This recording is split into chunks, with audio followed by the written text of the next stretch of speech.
Hello everyone, कक्षा 8वीं। आज हमारा अध्याय है 12वां, सुदामा चरित्र। इसके लेखक हैं कवि नरोत्तम दास जी। इनका जन्म सन 1550 में हुआ। इनका जन्म स्थान था उत्तर प्रदेश का सीतापुर। इनकी मृत्यु सन 1605 में हुई। इन्होंने सुदामा चरित्र नामक कविता लिखी जो एकदम ही मित्रता और उसके संबंध में जो है काफ़ी एक प्रमुख कविता के रूप में प्रसिद्ध हुई। चलिए आज इसका अध्ययन करते हैं। सुदामा चरित्र अध्याय 12।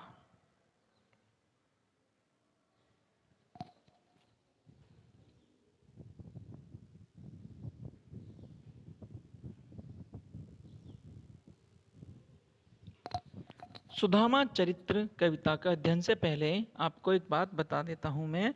कि सुदामा श्री कृष्ण के परम मित्र थे। बचपन से ही वो उनके जो मित्रता थी वो काफ़ी गुण एवं प्राज्ञ थी। श्री कृष्ण जो हैं सुदामा के इतने परम मित्र थे कि उनके लिए उन्होंने ना जाने अनेक बार कष्ट भी उठाए। होता ये है कि जब सुदामा बड़े हो जाते हैं तो इनकी जो पारिवारिक स्थिति होती है वो अत्यंत ही दयनीय और एक तरीके से एक बुरी स्थिति में आ जाती है। धर्म पत्नी के बार बार कहने पर जो है सुदामा अपने सखा श्री कृष्ण के पास मदद के लिए जाने के लिए तैयार होते हैं और वो जो है द्वारिका की तरफ निकल पड़ते हैं। और द्वारिका में जाने के बाद जो है वो द्वारपाल से कहते हैं कि वो जो है श्री कृष्ण को बुला दें, मैं उनका मित्र हूँ। तो यही संदेश जब द्वारिका में द्वारपाल श्री कृष्ण के पास लेकर जाता है और कहता है कि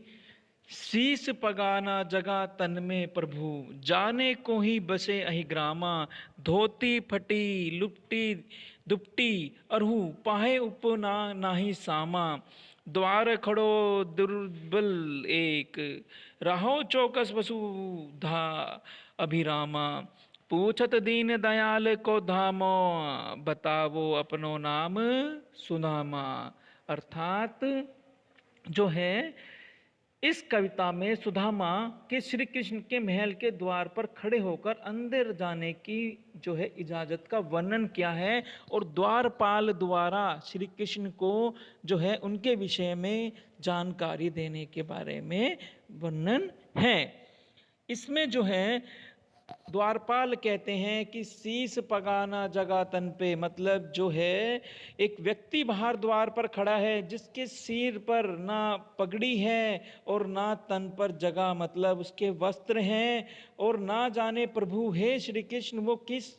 गांव से और कहाँ से आकर के बसा है। उसकी धोती भी फटी हुई है, लटक रही है फट करके, और उसके पैरों में जूते भी नहीं हैं। और द्वार पर वो एक दुर्बल सा, एक कमजोर सा ब्राह्मण जो है खड़ा है और सभी से जो है आपके धाम घर का पता जो है पूछ रहा है और अपना नाम सुदामा बता रहा है।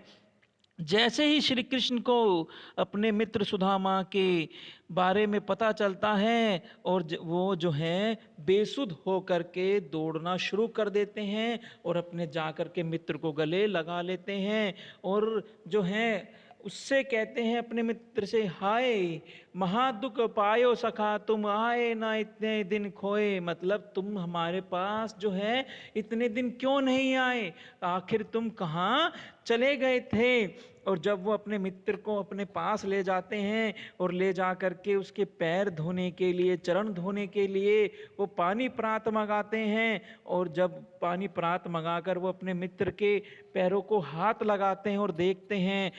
हैं कि उनके जो मित्र के पैर हैं वो कांटे और कंकड़ से बेहाल हो चुके हैं, घाव हो चुके हैं उनके पैरों में। और ये देखने के बाद जो है इतनी दर्द तकलीफ से गुजरे होंगे उनके मित्र। ये महसूस करने के बाद जो है श्री कृष्ण जो हैं एक तरीके से रोना शुरू कर देते हैं, क्योंकि करुणा निधि करुणा करके रोए, मतलब सभी प्रकार की करुणाओं के निधि राजा, और वो भी करुणा कर कर रोने पड़े। अर्थात श्री कृष्ण की आंखों में से भी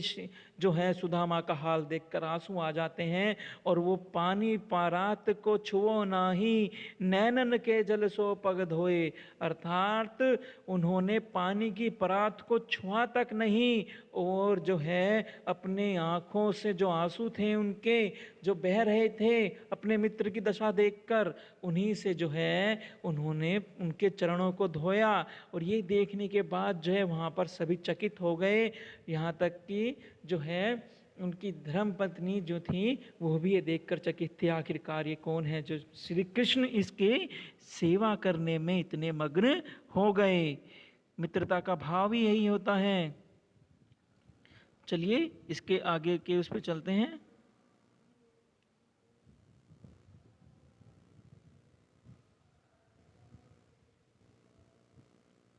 श्री कृष्ण जब अपने मित्र को अपने पास बैठाते हैं और उससे प्रश्न करते हैं, कछु भाभी हमको दियो सो तुम काहे ना देत, चौपट पोटरी काख में रहे काहे कहे हेत। अर्थात जो है वो कहते हैं, श्री कृष्ण अपने मित्र से थोड़ा सा नोकझोंक करते हुए कहते हैं कि जो भाभी ने हमारे लिए दिया है तुम हमें क्यों नहीं देते हो, और तुम अपनी काख की पोटरी में क्या छुपा करके रख रहे हो, क्या छिपका करके रख रहे हो, आखिरकार जो है तुम मुझे क्यों नहीं देना चाहते। इस संबंध में जो है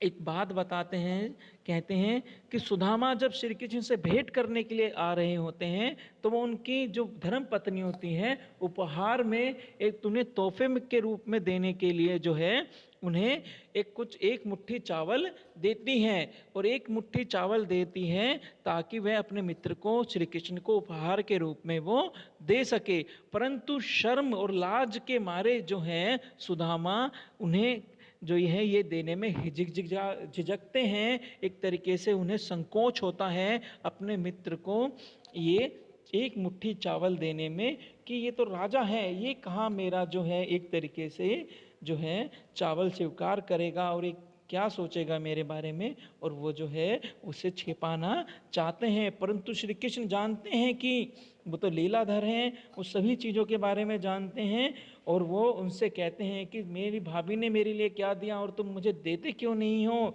और अपनी काख की पोटरी में तुम क्या छुपा रहे हो। और श्री कृष्ण जो है उन्हें एक तरीके से व्यंग करते हुए, एक तरीके से उन्हें पुरानी बातें याद दिलाते हुए कहते हैं, आगे चना दे गुरु माता दिहे तो लियो तुम चबाए हमें नाही दीने, शाम कहे मुस्काए सुदामा सो चोरी की बानी में होए जो परवीने। ठीक है, वो कहते हैं कि ऐसे ही गुरु माता ने जो है चने दिए थे खाने के लिए मुझे और तुम्हें, परंतु तुमने अकेले ही खा लिए, मुझे नहीं दिए। और जो है वो कहते हैं कि शाम मुस्कुरा करके कहते हैं, सुदामा तुम तो चोरी की आदत में बहुत ही प्रवीण मतलब निपुण हो चुके हो।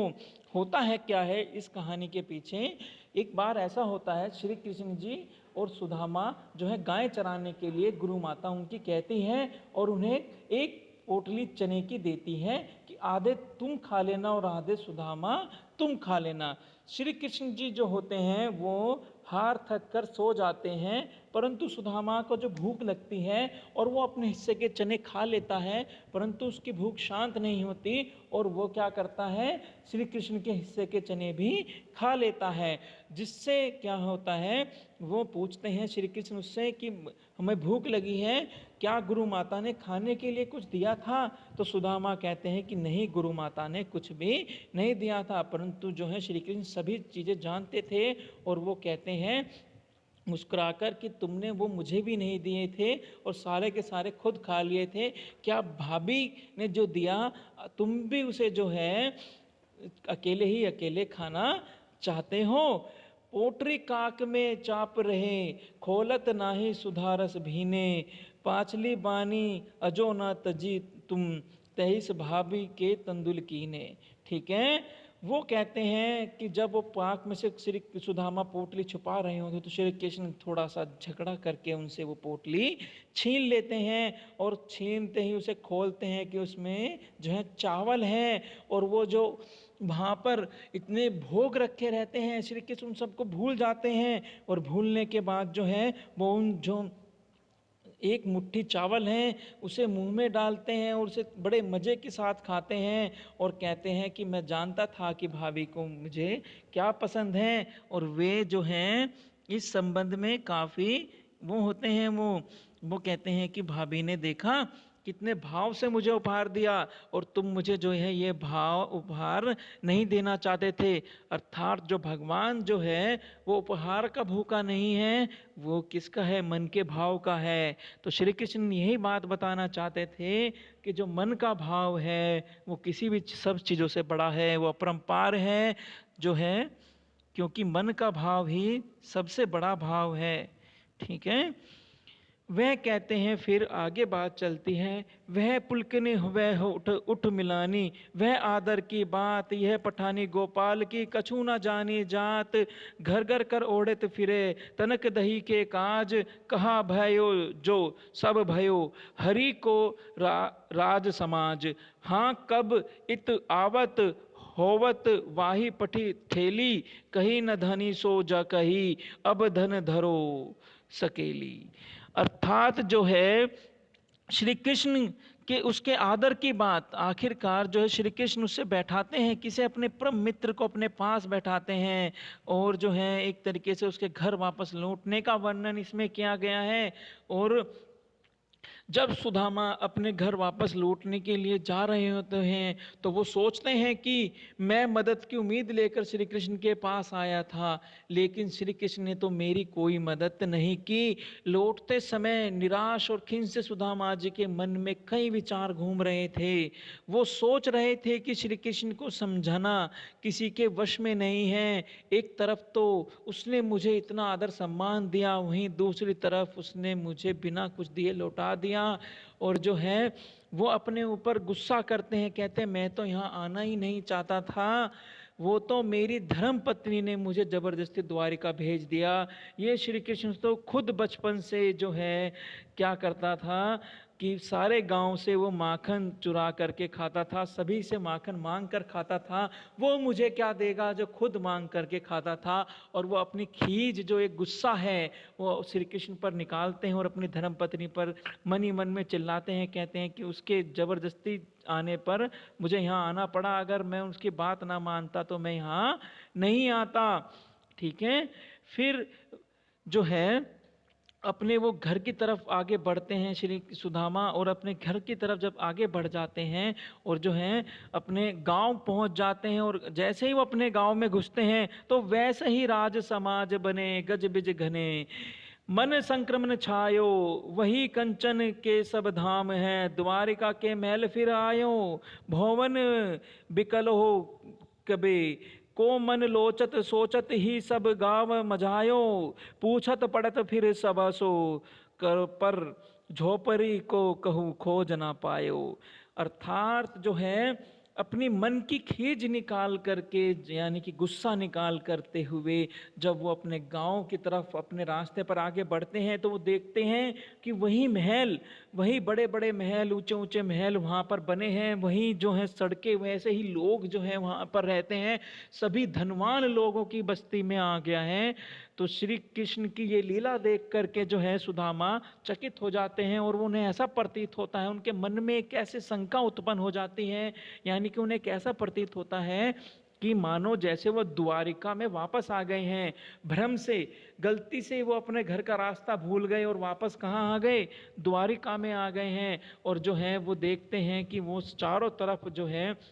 सब कुछ बदल चुका है, सामने बड़े बड़े महल, हाथी घोड़े गाजे बाजे आदि देखकर सुदामा जी सोचते हैं कि कहीं मैं रास्ता भटक कर द्वारका नगरी वापस तो नहीं आ गया। मगर थोड़ा ध्यान से देखने पर वो समझते हैं कि नहीं, ये उन्हीं का अपना गांव है, और वो जो हैं क्या कहते हैं, उन्हें फिर अपनी झोपड़ी की चिंता सताती है। वो लोगों से पूछते हैं, अपनी झोपड़ी ढूंढते हैं, परंतु जो होते हैं वो कहीं भी अपनी झोपड़ी नहीं ढूंढ पाते, क्योंकि वहाँ जो है झोपड़ियों का नामो निशान ही नहीं होता। पूरा का पूरा जो है गांव रातों रात बदल जाता है। ये लीला देख कर वो जो होते हैं अचंभित हो जाते हैं।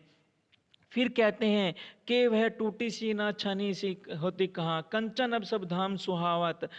के पग में पनी ना होती, अब जो है गजराजहू ठाट महावत, भूमि कठोर पे रात कटे, कहाँ कोमल सजे पे नींद ना आवत,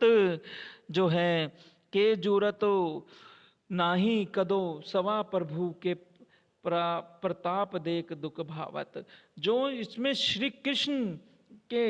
लीला का वर्णन करते हैं यहाँ पर नरोत्तम दास जी, और कहते हैं कि कहाँ जो एक तरीके से सुदामा की टूटी फूटी झोपड़ी थी, और अब कहाँ जो है वहाँ बड़े बड़े महल, बड़े बड़े जो हैं एक तरीके से द्वारे बन चुके हैं। और ये देखने के बाद जो है सुदामा जो है चकित हो जाता है, और वो कहते हैं कि कहाँ उसके पास पहनने के लिए पैरों में जूते नहीं थे, और कहाँ श्री कृष्ण की कृपा से जो है अब हाथी की सवारी खड़ी है, नौकर चाकर खड़े हैं, और ना जाने सेवक कितने खड़े हैं उनकी सेवा में। और जो कहाँ पे भूमि कठोर पर जो रात कहाँ कटती थी उनकी, जो मतलब जब वो नीचे जमीन पर सोते थे तब भी रात जो है कठोर थी, परंतु तब नींद तो आ जाती थी, परंतु अब इस कोमल सेज पर जो है उसे नींद नहीं आती, उनके मन में बेचैनी आ जाती है। और जो है वो कहते हैं सुदामा जो है अपनी ये स्थिति देख करके वो एक तरीके से ये अपने उसका सम्मान करते हैं। कहते हैं कि मेरे पास कहाँ खाने के लिए 2 वक्त का चावल भी नहीं होता था, अब मन चाहे पर पकवान बनते हैं। हे प्रभु, ये सब कृपा ही से संभव हुआ है, उनकी लीला अपरंपार है। अर्थात जो है श्री कृष्ण तो मन के राजा हैं, वो बिना किसी उसके ही अपने मित्र कष्टों को समझ गए और उन्होंने उसकी सहायता की, अर्थात बिन मांगे ही उन्होंने सब कुछ दिया, इसीलिए तो दीनानाथ कहलाए, दीनों के एक तरीके से नाथ। चलिए हम इसका अब सारांश बहुत ही उसमें कम शब्दों में समझते हैं। जो चरित्र कविता है, सुदामा चरित्र कविता है, कवि नरोत्तम दास जी ने श्री कृष्ण और सुदामा की दोस्ती का वर्णन किया है। उन्होंने कविता में बताया है कि सुदामा जी अपनी गरीबी और बदहाली से तंग आकर अपने परम मित्र श्री कृष्ण से मदद मांगने जाते हैं। वहां उनकी हालत देखकर द्वारपाल उन्हें महल में घुसने नहीं देते। फिर जब श्री कृष्ण को उनके आने का पता चलता है तो वो दौड़ते हुए चले आते हैं और अपने आंसुओं से जो हैं सुदामा जी के पैर धोते हैं। फिर श्री कृष्ण जी की पोटली से चावल खा लेते हैं और जो है उन्हें उल्हाना देते हुए कहते हैं कि एक बार बचपन में सुदामा उनके हिस्से के चने खा गए थे तुम। इस तरह खूब आदर सत्कार कर कर जो है श्री कृष्ण जी सुदामा को विदा कर देते हैं। लौटते समय जो है सुदामा जी को बहुत दुख होता है कि श्री कृष्ण ने उन्हें बिना कुछ दिए ही विदा कर दिया, मगर जब वो अपने गांव पहुंचते हैं तो उन्हें अपनी झोपड़ी की जगह आलीशान महल मिलता है, और उन्हें ये देखकर जो है उनका भाव विभोर हो जाते हैं और वो श्री कृष्ण की महिमा के गुणगान गाते हैं।